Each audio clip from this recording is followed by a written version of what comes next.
The following program, Live and Learn, is made possible by Aging Partners. Find out more on their website at agingpartners@lincoln.ne.gov.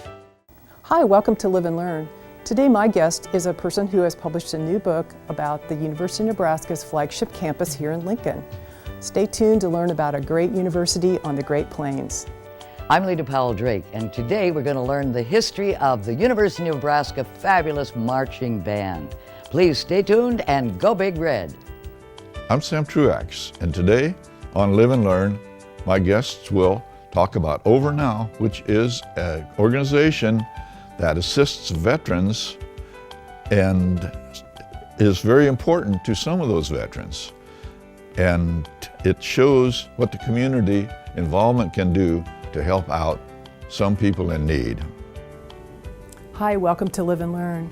You know, Lincoln has almost 300,000 people that live here and also a lot of wild critters. Today we're going to talk about the urban wildlife that live among us. This and more on today's Live and Learn. Hi everyone, I'm Kim Hachia. In just a couple years we're going to be celebrating the 150th anniversary of the founding of the University of Nebraska here in Lincoln. And my good friend today is Kay Logan Peters, professor of libraries and architecture librarian at University Libraries at the University of Nebraska. And Kay has published this book called University of Nebraska Lincoln that it's a pictorial history of the university, and it's just has come out just ahead of our sesquicentennial. So welcome to Live and Learn, Kay. Thank you. Thanks. Thanks for having me. I love to talk about my book. You're welcome. You've had a long interest in the university's history, mostly stemming, I think, from your research in architecture.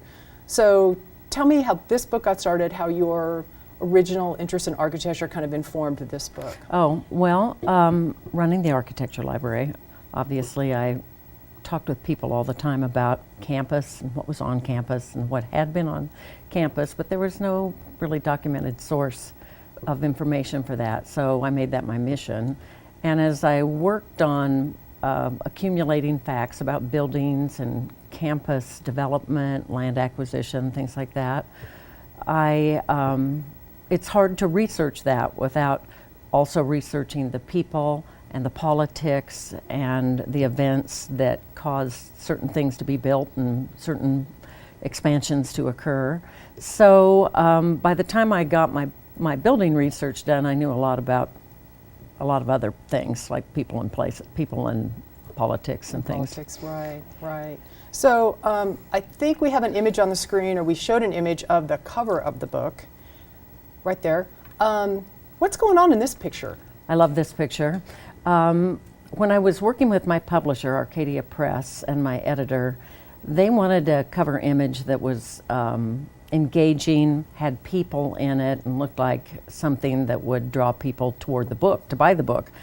And I stumbled across this photo and sent it to my editor, and she immediately identified it as a good possibility for the cover. This is the crib in the original Union. The Union's been expanded many times, and what we see now isn't really recognizable from the original, but the original had a crib right kind of where the crib was for a long time and is now a fast food operation. But I like this because the students in it are all talking, almost all the guys are wearing short-sleeved white t-shirts, which was quite a fashion statement in 1949. And I love the little murals on the walls. One of them happens to be the library with the cupola. Oh yeah. Yeah, and the NU banner around the ceiling, I think it's also this it's almost like kind of Greek stylized key, isn't it? NU. Yeah, it's very interesting. That's really cool. Mm-hmm. Yeah, I remember when you and I were in school, we were Yep. contemporaries, that there was kind of a crib there. It didn't look like that then. It didn't, but it felt like that. Right. It felt like that looks. it was a hangout It had place. booze, and it was run by Yeah. the union rather Yeah. than an outside. So how many photos, as a librarian, you have access to university archives, Right. well all of us do, but you have easier access Yeah. than we do. How many photos did you have to go through, and who took the photos? Where did they come from? The photos are, almost every photo in this book is owned by university archives and are part of the university's historical record. The university hired its first official photographer in 1922 or 3. And eventually the university's photo archive was transferred to University Archives. So not all of it, but up, through a certain date in maybe the 80s or so.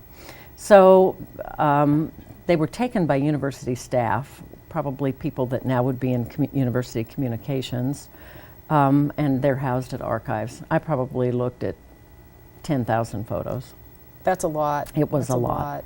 So we have some photos that that are in, some of them are in the book, and we're gonna kind of show them and we'll have you chat a little bit about them. I think they're gonna come up on the screen here. Here's the first one. Yeah, look at these gals. This was a very early course called Domestic Science, and it evolved into home economics. But this particular picture was taken probably in the 1890s, maybe 1898. And it was located on city campus at that time, and that program was started by a chemist, a woman chemist, who developed the program. It was its own school of domestic science. Then it was decided to move to East Campus. They built her a new building. It became home ec maybe in about 1906, probably. Was this Ruth Leverton? No, it's next door to Ruth Leverton, Okay. and that building was demolished when the current Oh, home yeah. ec building was Okay. constructed. But Rosa Boughton was this woman's Oh, yeah, name. yeah, I've heard of her. She was ultimately absorbed by the College of Agriculture, and so she was no longer. She was director of the department, and rather than head of her own unit. I see. She was an interesting person. Yeah. So next slide is going to be coming up. Oh yeah, this is a shot from an event, a student kind of activity event called Farmers Fair. Okay. That was held on the farm campus or the ag campus, or now we call it East Campus, and they had a queen. They called her the goddess of agriculture, and she was sort of the pageant queen. They had a parade, and I'm sure that this wagon and that gigantic animal pulling it were part of the parade. And what are the buildings behind? Yeah, that's taken on the East Campus Mall, and both of those buildings are still there. That's Plant Industry, which is now called Entomology. Entomology. And then in the distance is Chase Hall. Okay, perfect. Next slide. Wow. After World War II, campus population just nearly doubled in basically one summer. So these are temporary buildings that the university purchased from the war munitions plant at Hastings. And they were dismantled and moved to Lincoln and reconstructed as temporary buildings right there on the lawn between Love Library and Andrews and Burnett. And the interesting thing about this is that Burnett is that building in the distance that looks kind of whitish under construction. Oh, So this okay. was taken probably in 1947 or 8 or maybe 46, somewhere right after the And war. for perspective, this would be taken from Canfield North? Yes, looking this to would the be taken from northwest? around the administration building probably, or even the roof Yeah. of the old Teachers College, And you which can, is now and you can even Canfield. see the little bit of the stadium there kind of poking You up. can, yeah. You can see a lot of campus. You can see a corner of Right. Andrews up in Avery. the upper right-hand Wow. corner, and Avery, which you really can't see anymore from Right. that vantage point, Because probably. of the beauteous Love North. Yes, I love North sits there now. Right. Yeah. And do we have one more slide? Yes. Yeah, this is the back cover of the book, and this is just a busy day at the beginning of the academic year in the 1940s, and you can. This this intersection is 12th and R Street, where Sheldon would be just in the lower left if it were there at that time. It wasn't, and then that's the old CBA building and Love Library cupola looking east on R Street. So for perspective now, if we were on the balcony at the Lead Center looking back towards campus. That's about right. Yeah. Right. And then I think we have one more slide maybe? Oh my, there they are. The doomed dorms, Cather Pound, and these were the first of the 1960s dorms, and the university put these up very quickly for the second big influx of students that occurred in our generation. So these were the first two that were built. That's Cather and Pound with their dining hall in the center. These are gone now. And they were the first of that whole set. Abel Sandoz was built a couple years after these, and they modified the plan. So the rooms in Abel Sandoz and then later Harper Schramm Smith, they were bigger, they were square instead of these kind of rectangular rooms with immovable furniture. So the Cather Pound dorms were never quite as popular. So, and that's kind of prime real estate. So. And it's hard for me to think of those as so old they needed to be removed, but you know, because they're about our age. Yes, Or actually, yeah. they were younger. They were younger than us. That is a little bit scary to think about. Yeah, So they're obsolete. That's yes. Well, I know you said you went through what, 10,000 images? Yeah. Wow. To get to how many? There are just under 200 in the book. And then each picture has a caption. And Mm-hmm. I'm interested in how you organize the book, because there's a section on women and Yeah, a little bit about yeah. athletics and students. And so how did you organize it? Well, I had to submit a draft, a proposal to the publisher before I really got to work on it. So I just gave them a straight chronological breakdown, and I knew kind of the time periods because I had enough background that I kind of knew when the major events were. But then as I wrote it, I kept running across things that didn't really fit into the timeline. They were more thematic. So I have a chapter called Pioneering Women, because the history of women at the university is really interesting and kind of unbelievable. Also, the student activities were really fun, and we had some great photos of those activities, like the Farmers Fair and the May Fete. the May Queen and the May Day events and things like that. And then there's one more thematic chapter, and I can't right now tell you what it is. I can't think of what it is. But we'll figure it out. Yeah, right. So Arcadia sort of came to you, and this is part of a big series that they do. And Yeah. so was it was it a really difficult project, or was it an easy project? What was it? In hindsight, it was a fun project, although when I was doing it, it was a nerve-wracking project because I did the photo research first, and then when I started putting it together, I realized there are a lot of major events that really are sort of the framework of the university's history that I didn't have a photo for. Right. Headshots of chancellors and kind of the framework of the history. But I wanted to include all these other photos that were sort of fun, unusual things that I knew people probably hadn't seen, or not Right. very many people And in had some seen, ways, like that cover those photo. are more interesting because everybody's seen a photo of the chancellor, because they've How got many the headshots of Alan Benton do we need to look at? exactly, Yeah. exactly. Or And- Chancellor Andrews, Yes. and they all look so stern, Yes. and they're all Yes. and some of them, quite frankly, Alan Benton, do we really care? Yeah. Sorry, Alan Benton lovers, but. Yeah, I know what you mean, Yeah. because it's a lot more interesting to hear about the parking riot of Yes. 1948 Yeah. or whatever. And Yeah. so Or the Student Olympics, or the Exactly. May Queen, or, the May or Queen, whatever. or the pictures of early crystal footballs and all of Yeah, that kind of thing. yeah, So yeah. yeah. As the university's coming up on its 150th anniversary, it's having books like this, Robert Knoll's books, Mm-hmm. other things really do help, tell the story of the university Mm-hmm.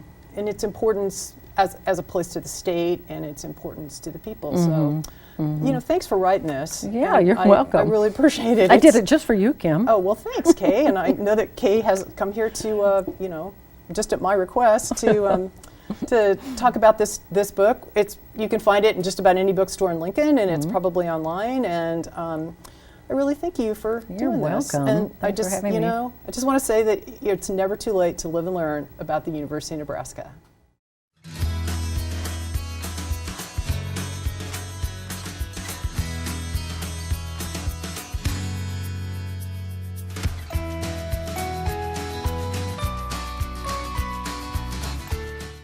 There is no place like Nebraska.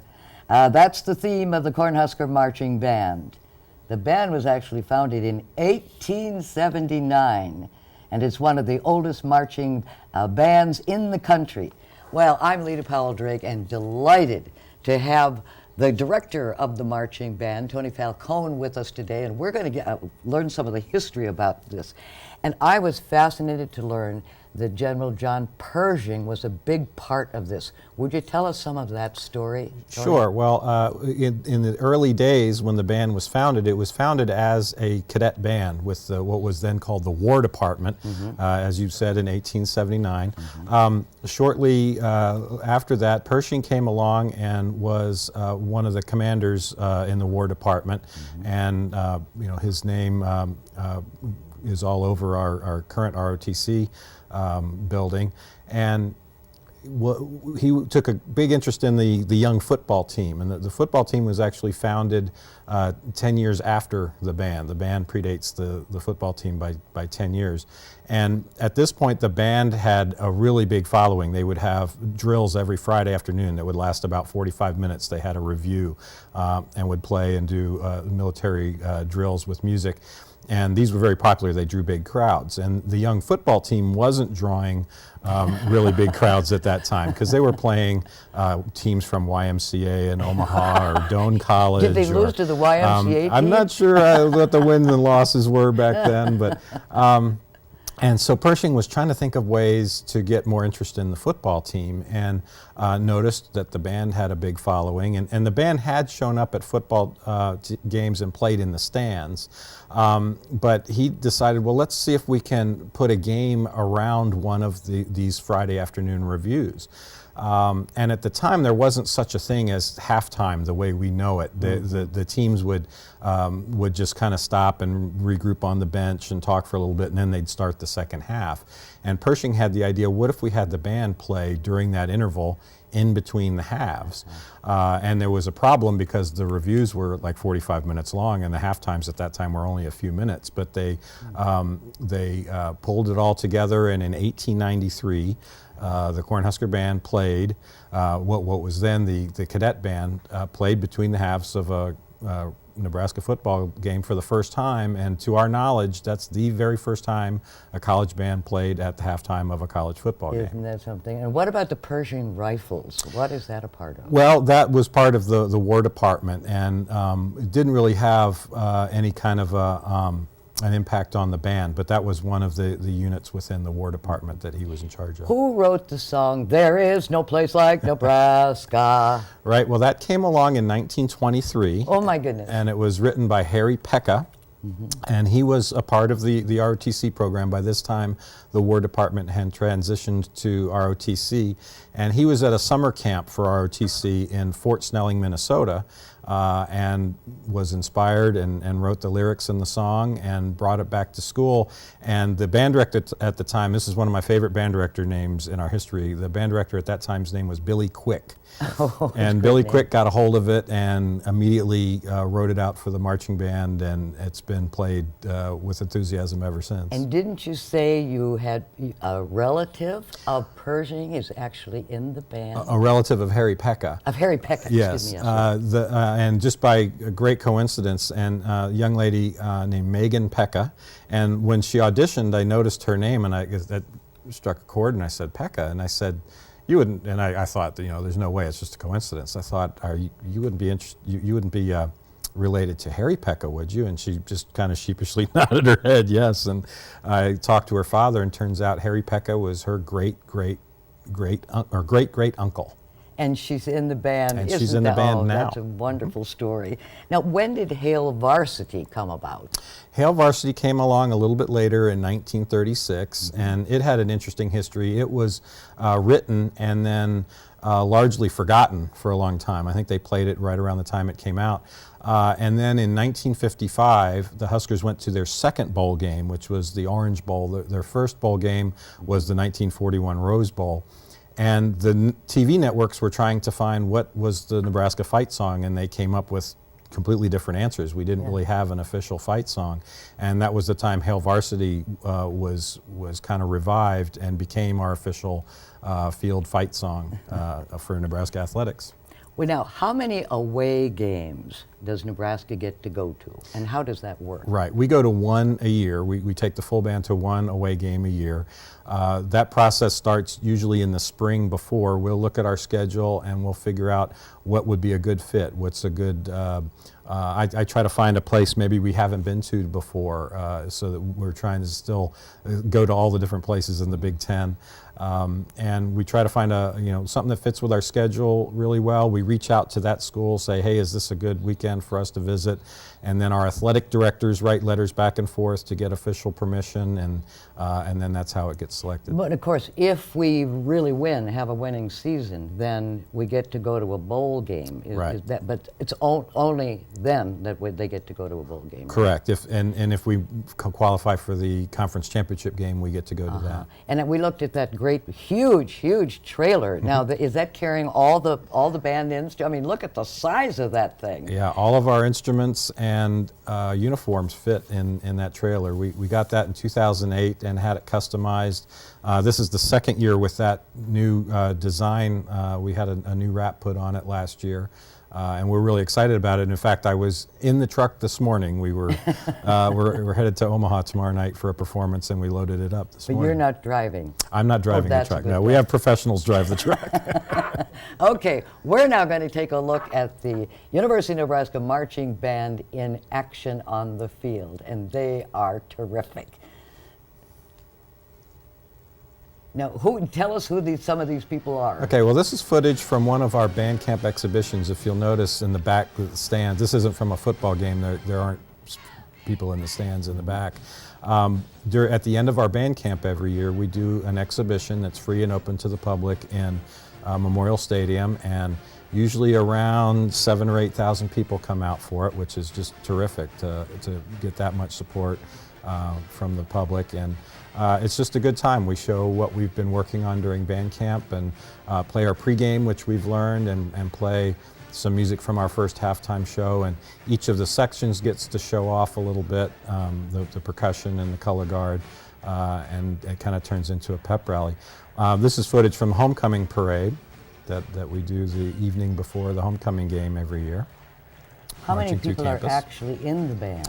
We have 300 in the band, and here's some footage from a football game playing in the stands. And those wonderful outfits that they have. I just love the way that our people look out there on the field. And there's some halftime footage. There's some pregame footage. Are they enthusiastic or Yeah, what? well, that's now, the- when did they practice? The Okay, band practice? the last shot was of the freshmen doing their freshman tunnel walk. That wasn't the band, but we rehearse. We have band as a class for credit. All the students receive academic credit for being in the band, and our class time runs from 7 to 8:20 Monday through Friday in Memorial Stadium. We're really fortunate that our rehearsal facility is Memorial Stadium. Oh, they're lucky to do that. Okay, we want to look at somehow, wait until you see what this guy is doing with his body. And I think, how on earth could he get his leg up that high now? Who is that? What's his role? That's one of our drum majors, and he's doing what we call the strut, and the drum majors do a slow strut. They're the only ones that do this, because obviously you couldn't do that and play an instrument. And they get, that's part of their audition, is doing that, and they do it They with have a to really high audition with leg their legs cat. that high and Yes. so forth? Well, and if you remember the photo that's used on the truck design was that exact yes, same thing, yes, was, yes. was a drum major doing And it. one thing I love is the look of the cape, that beautiful long cape. And the interesting thing about that is I was a member of the Men's Fashion Association, and they gave an award to Nebraska for the design of that cape. That is so impressive. Yeah, the drum majors wear the long capes. The other band members wear a shorter cape, but it's a really distinctive part of our uniform that's been a part of our uniform going back into the military days, into the 20s. Do other teams ever have a beautiful cape like that? I'm sure there are other bands that do. There but are so ours many are out very, there. very special.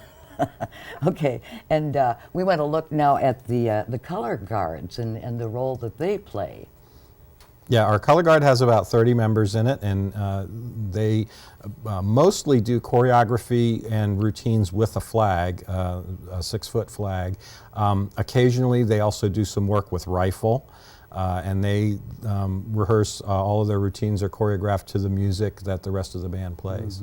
Now, when did women become a part of the marching band, and why did it take so long, Tony? Well, I'll tell you why it took so long. Had to do with goes back to our roots as a military organization.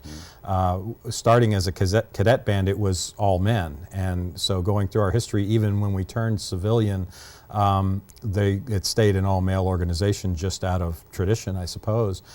They let women in the band during World War II, when many of the men were overseas in the war effort. And then in 1972, when Title IX legislation was passed, that pretty much made all of the bands around the country co-ed, the ones that weren't yet. And most of the Big Ten bands and major conference bands that had also similar origins as military units were all male up until that Title IX.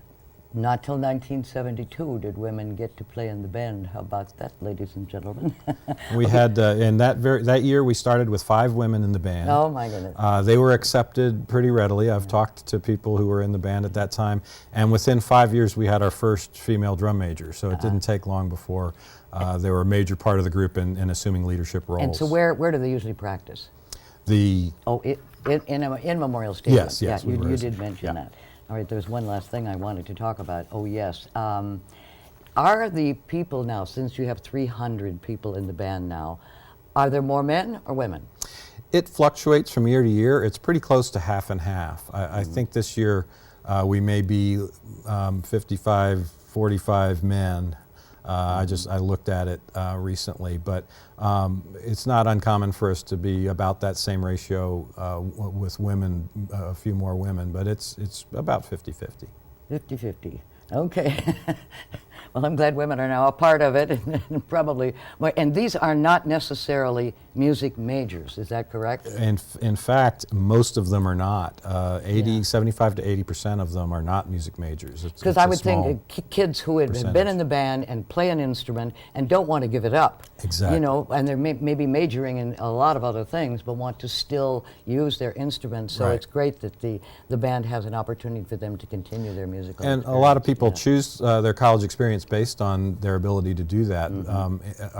Within the band, there are over 60 different majors represented, and that lets them still stay involved and play their instrument.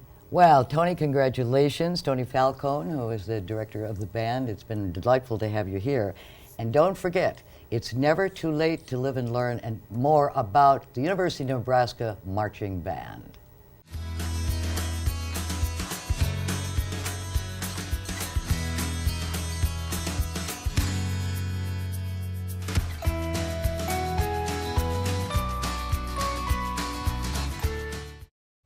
Are you 55 or older, low income, and need a job? The Senior Community Service Employment Program offers employment assistance to low-income Nebraskans age 55 and older, offering paid training at local organizations to update your job skills and build confidence, while preparing skilled, experienced, and responsible older workers for today's workforce. The program also helps local agencies increase their services and operations. I'm Sam Truax, and today on Live and Learn, my guests, Donald Hawk Kramer, the president, and Fred Marks, the secretary of OverNow, are going to tell us about a little-known Veterans Assistance Association, or Veterans Assistant Organization, that is very important to some veterans. Fred, tell us how OverNow got started and what it does. Well, it actually got started when a house called the Promise House shut down. It was government funded, and the government funding ran out. And a couple counselors at the VA thought we ought to start a house funded solely by donations from individuals, businesses, donors, where we could go out and solicit funds rather than it being government funded.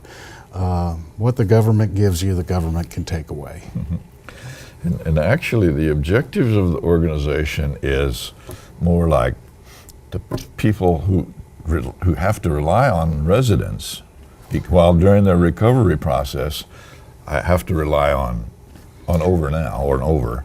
Essentially, the VA is giving them counseling while they're in the house. Is that true? Correct.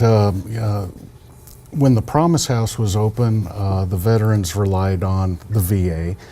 There was a van that came and picked them up and took them to the VA for therapy. And the same, applies at the Over House.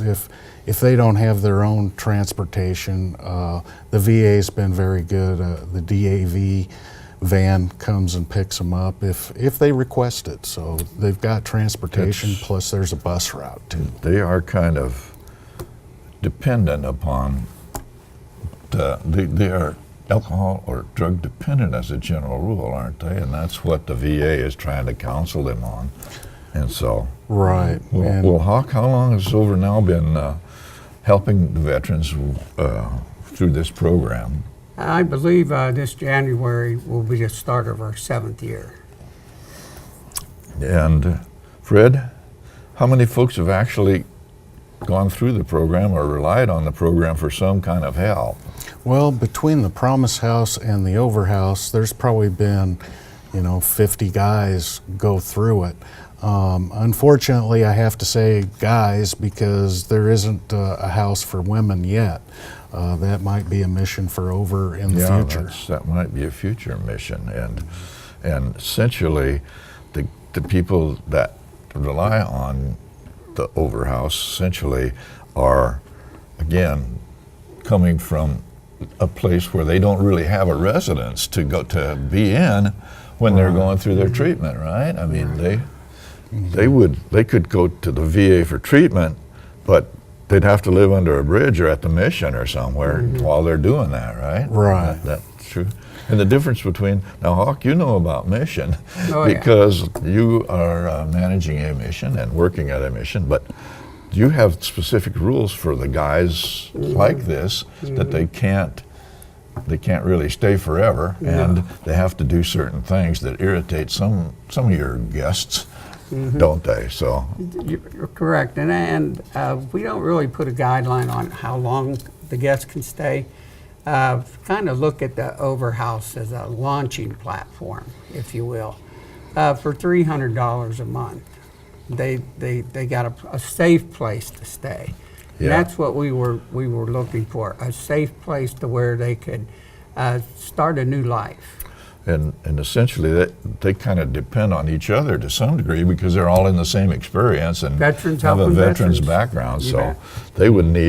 they would need less counseling from the VA than a guy who's independent enough that he wants to live under a bridge so he can do what he wants, which some of those people do. I mean, they would rather not go by the directions Yeah. of the mission or the Over House or something like that. They want to be independent and do what they want. So that's something that the Over's doing a good job of overcoming because the Yeah. guys that are coming in And generally. that came from like the Promise House before, because that was an experimental house set up to see how veterans live with veterans. I mean, instead of putting a veteran in a secular place or so with nobody they can relate to, veterans helping veterans. We Veterans found that helping works out veterans, great. yep. There you go.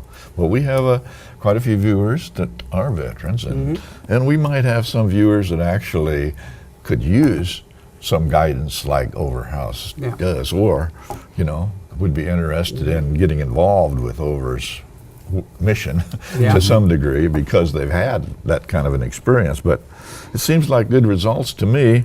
So do you have any particular stories of those recoveries that come to mind when you're thinking about the people who've gone through some of the process? Yeah, we have quite a few. One of the ones that comes to mind is Ryan. I'll just use his name, Ryan. And was a military, of course, and went through a lot with alcoholism, PTSD, and ended up in our house. And through our house, he just became this new person. Had a chance to sit down and really reflect on what his life was doing and where it was going while he was continuing to stay sober and clean. And I think he wrote a book. Yeah. I don't know if we can mention it, but But anyway, he wrote us a letter, and it's on our website. And so There you go. anything you want to find out about Over, anything about it, you mentioned about maybe somebody could use our help. If they would just go to www.over.now.org. Is that right? It's over. www.overnow. Over now. There Dot we go. without a It's dot. on the You got screen. too Right. many dots in. Amen. Thank goodness for that. Well, I know also that there was a guy who came from living under a bridge who was found a house at Over too. And do you know, for example, how he progressed and did he go back to the bridge life or No. In fact, this gentleman was living under the bridge. He, when we first started the Over House at 625 South 27th Street, it was a house that was ready to be condemned. And I mean, a veteran was gracious enough to donate it to us, but it needed a lot of work. He would have had a lot of trouble selling it. And, but we took it for about $10, I think is what we paid. And Over Now owns that house.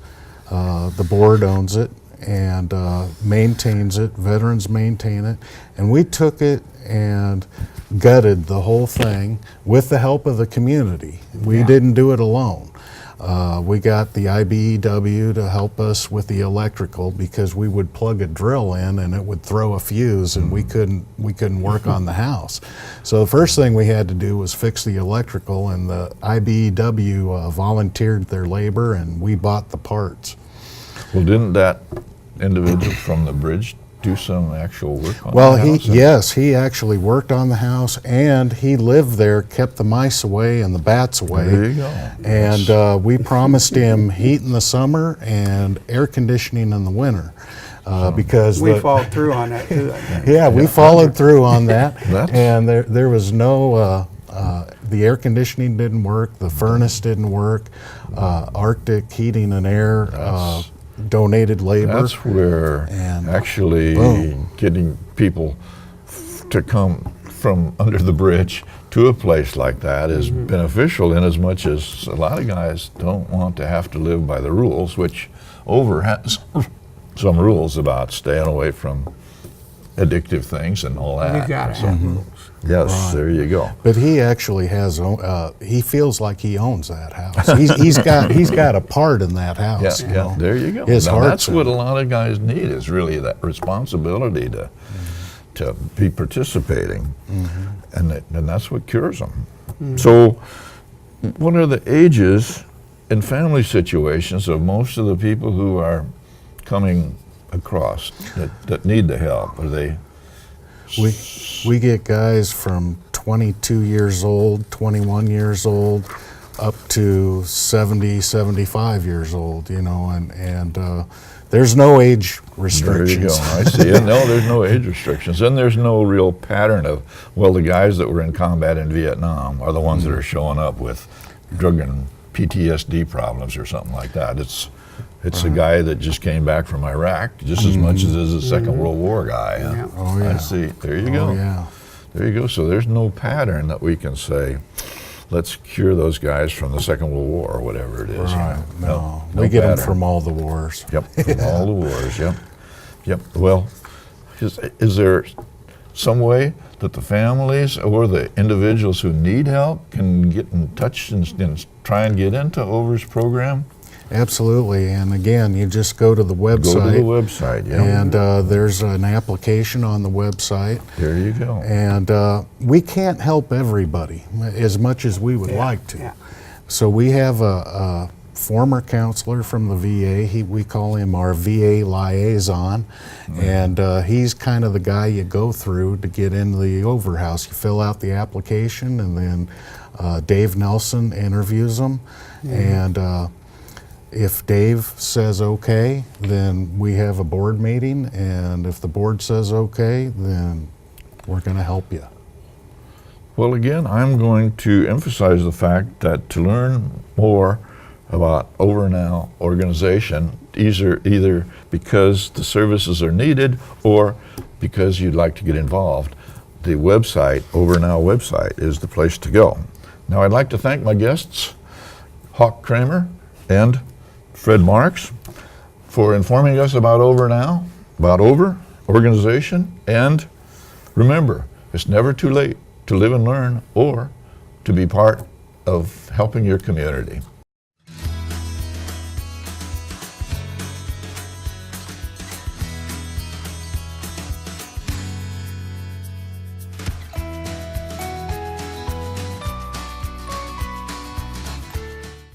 Legal services are a part of the spectrum of senior services available through our 8 area agencies on aging. Attorneys can assist and educate seniors on consumer credit and debt collection issues, as well as help them plan ahead with advance directives. Attorneys can also help seniors with consumer fraud and financial exploitation concerns, and also guide them through government benefit issues. For more information, contact the Elder Access Line at 800-527-7249. Hi, I'm Kim Hachia. Today my guest is Lindsay Rogers, and she is a wildlife education specialist with Nebraska Game and Parks. We're going to talk about urban wildlife, which is not exactly the idea of parties in the park, but it's more about the idea of all the animals that we keep seeing in Lincoln. Lindsay, I know Game and Parks has a lot of biologists. You talk to a lot of people in the city that maybe give you reports. Tell me about, are we actually seeing an uptick in the number of animals that people are seeing in the city, or do we just think that way because we see so many pictures now on Facebook? Sure, so I think it's probably a little bit of both. It depends on the species and it depends on what time of year. So this time of year in the spring, we're likely seeing an uptick in wildlife in the city only because this is breeding time for most wildlife species. So we're gonna start seeing more birds, we're gonna start seeing more foxes, we're gonna just in general see more wildlife. It really depends on what part of the city you're in and what kind of habitat you have around you. So I know City Parks is doing a really great job of having low mow or no mow areas within their parks. So as those grasses or as those wildflowers grow taller, they're providing more habitat. So it's possible that in those specific areas, there is likely more wildlife in that area, or a lot of homeowners are really starting to put in wildlife-friendly habitats. So all of those can lead to an uptick in wildlife, but likely what we're seeing is more the general natural ebb and flow of wildlife species. Populations will typically go up and then they will typically go back down. So it's really a lot of factors coming together. And as you mentioned, we're seeing a lot more of it on Facebook or on social media. So it seems that we're seeing more, but we may not actually have more. Right. Okay. So what kind of animals have you heard about people seeing in Lincoln? And you just referenced foxes, and I think we have a few photos that my husband took of some wildlife that we see. You and I live fairly close together in the 27th and Highway 2 area, and there are several large parks there, which might be why we're seeing some animals. But what kind of things have you seen? Like here's a fox, and sure. Why don't you talk about that? Yep, so we certainly have a lot of fox in the city of Lincoln. You're also gonna see things like deer. You're gonna see turkey vultures. Here's a good example of turkey vultures. Oftentimes turkey vultures are going to fly together. So hawks typically will fly solo. If you see a single bird soaring in the sky, it's likely a fox, or excuse me, a hawk. If you see many birds circling together, soaring together, that's likely turkey vultures. They usually hang out in maternal colonies, and I've seen flocks or colonies as large as 50 birds flying over the area. So as you mentioned, there is a good colony of turkey vultures in the kind of 27th and Highway 2, that country club area. But there's also one up in North Lincoln. So it really depends on where you are in the city, what you're going to see. It should be noted, though, that fox and deer and turkey vultures are very visible species. So we're going to see those. We take note of those. But there's a lot of wildlife that we don't necessarily see in the city of Lincoln. I know there's shrews, there's mice, there's bats. There's quite a few bats in the city of Lincoln, and those are good to have around. I don't necessarily want to have mice in my house, but having mice outside in the yard, especially if you have some good habitat, means that you're going to be able to see some of these other really charismatic species like fox. Fox needs something to eat, so if we can have some of their food, whether that be mice or rabbits, then we're going to see more foxes. The same holds true for hawks. I like watching hawks, but they have to have a food source as well. Right. I know you and I talked earlier, and you talked about hearing owls, particularly in your yard. Yep. And yeah, we hear owls too, and I think that's kind of an emblematic species that you maybe don't always think about as being a city thing. But nope, we have 4 baby screech owls right now in our backyard that they actually perch on our deck in the evening, and then kind of make the songbirds go crazy for a few minutes because they're worried that a predator is around. So if you really start calming and slowing yourself down, you really can start to see a lot of wildlife. Or if you produce wildlife habitat. So planting native wildflowers is always a good thing to do, or putting up bird feeders. That's going to attract a lot of songbirds, which are amazing to watch, and we have a nice diversity of songbirds here in the city of Lincoln. But it's also, like I said, going to attract some of those larger species. So the more habitat we have, the more likely you are to have those species, which means the more likely you are to see those species. I know that people typically, I guess, think of wildlife as being typical urban wildlife would be squirrels, maybe possums, probably raccoons, but we've seen so many other more, things like that. And I really am interested in the foxes, though. So why foxes? Why are we seeing them? Is it because we've encouraged the habitat? Are people leaving too much dog food out, or? So we are getting more calls about fox. We aren't necessarily actively tracking their population in the city of Lincoln, but typically what we see is the more calls we get is a good indication of their population. So we estimate that their population is up right now in the city of Lincoln, but that's normal. Most wildlife species populations do not stay steady. They do an ebb and a flow, so they will rise and they will fall. It's likely that we're just on the top of that hill right now for foxes. So as the mouse or as the rabbit population increases, that means more food for things like foxes, so then the fox population will increase. At some point, there will be enough foxes that the population of mice and rabbits and their prey will start to decline, so soon thereafter we will see a decline in the fox population. So we're likely seeing that ebb and flow. Like I mentioned before, we're seeing likely some more habitat being developed across the city of Lincoln. And then, of course, right now, springtime is a perfect time to see kits. So young foxes that are just leaving the den. The parents are going to be extremely active searching for food to feed those young. So I think, again, just like most other species, it's a combination of a bunch of things that's leading to us seeing more or seeing evidence of more foxes in the community. Well, and you talked a little bit about how it's not just mammals that we're seeing other things like right. What makes you go, ooh? Right, so every night this time of year at about 8 o'clock, right when the sun is definitely set, but it's still light outside, I see bats, and I'm excited to see bats because they leave me alone, I leave them alone, but they're eating a ton of insects. So all those mosquitoes that are driving me nuts all the time, bats can eat hundreds of, thousands of insects in every night, depending on the size of the population. So bats are actually a really great thing that we have in the city of Lincoln. We're going to see them more in the communities that have larger trees. But they're all throughout the city. Again, we don't see them that often, but if you look in the sky at night and see what you think might be a bird, but it's kind of shifty, it darts around a little bit. They always seem to be very random. Right. Birds usually are flying in a straight line, or they're more clear in their patterns, but bats are very random. It's likely that you're seeing a bat, and that's entirely normal, and that's actually good to have in your community. We're seeing turkeys. Even having ducks and geese is not uncommon. Of course, we have some ponds throughout the city, whether they be at businesses or part of the city's developments. But it's not uncommon to see ducks that will nest in backyards. If you have a water source within, a couple hundred yards of your backyard, it's not uncommon for, especially mallards, to nest in a backyard or nest what seems like a far distance from a pond.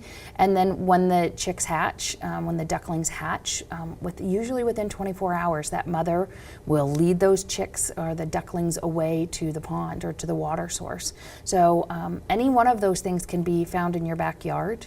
So how about like reptiles or amphibians? Sure. So we have lots of snake species actually in the city of Lincoln, and I always get the ews and the when I talk about snakes, but actually they're another great one to have around. They're going to really control that mouse or that rodent population, and that's what we want to see. And 9 times out of 10, the snakes are going to leave you alone, and you leave them alone. They do their job, you do your job, everything's fine. We have fox snakes, which are going to be more up in the trees. If we were out in an area like Wilderness Park, we would see fox snakes. We would likely see some black rat snakes. More in your backyard, you're probably going to see more garter snakes, some of the smaller snake species. I know that sometimes people are nervous about bats carrying rabies or foxes and raccoons. Particularly if you see a raccoon during the day, they're like, "Oh, it has a disease. We need to." Right. But is that kind of a myth? I mean, it is a myth. I know we should leave the wildlife alone. Leave the wildlife alone. That's always a great kind of adage to live by. But it should be noted that one species doesn't have a higher prevalence of carrying rabies than another species. So bats are extremely clean species. If you think about a cat and how often a cat is cleaning themselves, bats will clean themselves as much, if not more, than a cat. So they're very clean. If we see an animal such as a raccoon out during the day, it's not normal, but it's not immediately cause for concern. We are typically diurnal species, which means that we're going to be awake during the day and then asleep at night. But sometimes I'm up at night. The 4th of July, I'm up late at night, or New Year's Eve, I'm up late at night. That doesn't mean there's something wrong with me. It just means I've changed my pattern for the day. So if you see a raccoon that's out during the day, it is not immediately cause for alarm. Just kind of watch out and be mindful of it and go on your way. I sometimes wonder if we see them during the day because they've got babies and they're out kind of grocery shopping. And so, if you see one, but I don't know, you told me that the most dangerous bite that anyone can sustain is not from an animal, it's from a... Humans are really notoriously, if you get a human bite, it's notorious for getting infected. And so as much as we want people to leave the wildlife alone, only because it's for your safety and the animal's safety. Anytime you get near an animal, there's a potential that animal could get scared or frightened. The only way they know how to defend themselves is to scratch and bite. They can't talk to you. They can't politely say, please back away from me. They don't know what's going on. So their response is going to be to bite or to scratch or to get angry. And let's just avoid that situation. Watch. Certainly take photographs of them, but generally leave wildlife alone. So if somebody was to see an animal that was obviously in distress, what should they do? Yep, so you can do a couple of different things. You can call the Nebraska Game and Parks Commission. We likely will call our conservation officer, so every area throughout the state has a conservation officer, and certainly that conservation officer can come out. Truth be told, if it's a small species like a songbird or a squirrel or a raccoon, honestly, I know it's really hard to think about this, but this is part of nature is death. And so typically speaking, we won't take action for a lot of those species. If you see a deer that's, for example, alive but has been hit by a car and is clearly in distress, then you want to call the Game and Parks Commission, and we can direct you on how to take care of this or come out and help with the situation. But it's hard to talk about, and it's hard for a lot of people to understand, but really it's normal. Most small species like songbirds and mice and squirrels don't make it through their first year of life. Yeah, that's rough. It's rough, but it's really part of... Yeah. And if people want more information, I think on the screen we have outdoornebraska.org, which is Game and Parks website, and you can find a lot of information about wildlife and other cool things that Game and Parks does. like all those cool parks you guys Right, have. all the parks, our state rec areas. We do a lot of education programs, so head on over and check all that information out. Great. Thanks, Lindsay. No problem. I'd like to thank Lindsay today and remind everybody that it's never too late to live and learn about wildlife.